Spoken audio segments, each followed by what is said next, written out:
晒邀請。退休保障咧，我覺得退休制度咧有兩個好重要功能啦。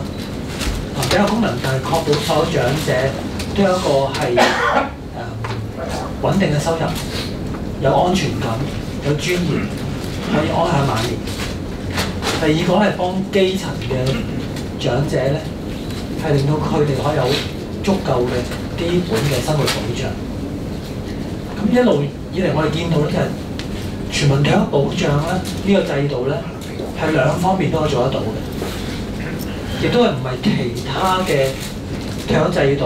啊？無論講緊政府講係強積金，或者係即係如果政府都當長者生活津貼係退休制度之一嘅話咧，其實呢啲都係做唔到話一石二鳥，可以幫助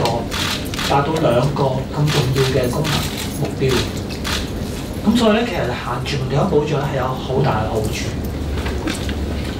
咁除咗呢樣嘢之外咧，我都想提就係，其實今天咧，我哋即係喺強積金執行之後咧，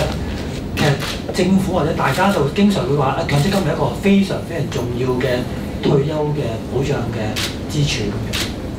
咁但係其實我哋呢個支柱咧係真係好多問題。即係如果大家睇翻個諮詢文件嘅第5.8段咧，佢會咁講話，當一個平均收入嘅，即係入息中位數15,000蚊嘅人，當佢一路供款供40年嘅話咧，退休嘅時候咧係攞到大概累積嘅個資金咧係有100萬度。我打工仔聽到100萬都幾好旺嘅，但係其實如果我再睇翻而家100萬。睇埋個人口我嘅預期壽命嘅話咧，其實等於乜嘢咧？等於咧就係、好似係退休之後65歲之後咧，每個月長者咧，如果男性咧有4,200蚊，女性咧得3,500蚊。即係因為女性個壽命比男性平均嚟講，譬如係長4年咁樣。其實你睇呢件數嘅時候咧，你發覺哇，原來我哋啲打工仔咁辛苦。咁打一份工，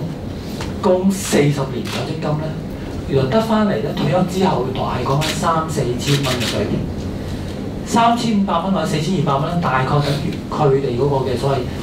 最後我入息嗰個嘅20幾個% 度。咁即係話其他國家一路都講緊個入息替代率咧係20幾%。原來我供40年可以得到嘅入息替代率係咁少，得20幾%。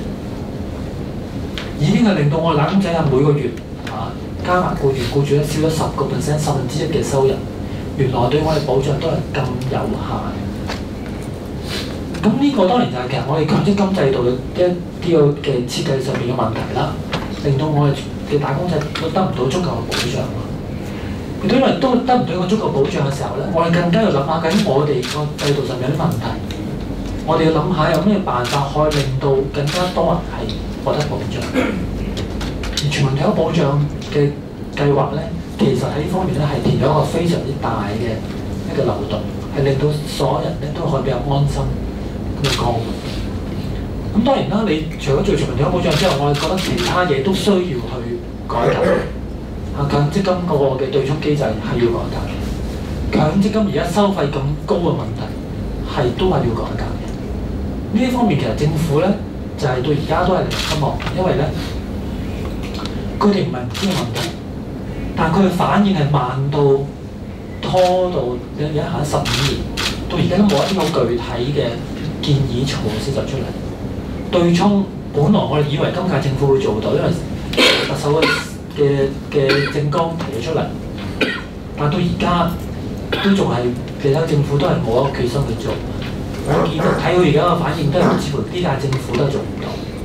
好令人失望。其實另一方面講話個收費太高嘅問題咧，其實政府都知嘅。拖咁多年到而家先至話佢會喺強積金管理局嗰度咧，希望過到條法例咧，係會推行到一個所謂default scheme 嗰個預設投資策略咁樣。咁但係你都唔知幾時先做到。而講呢樣嘢嘅時候，當我哋同政府講，我哋同強積金管理局講嘅話，其實你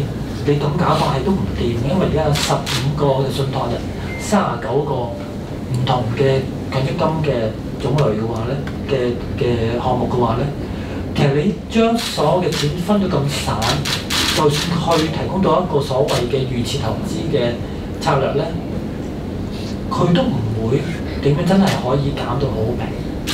所以我哋建議就係一個應該由中央又或者公共機構提供嘅預設投資嘅基金咧，係應該要做，但佢都係唔斷嘅啫。即係所可想而知就係、呢邊我哋想爭取全民退休保障，佢有咁大嘅保留；另一邊強積金應該做嘅嘢，佢可以更加容易做，係幫到晒咁多200-300萬打工仔嘅，佢係拖得就拖。咁所以我哋對呢方面咧，其實都相當之失望。我哋期望咧，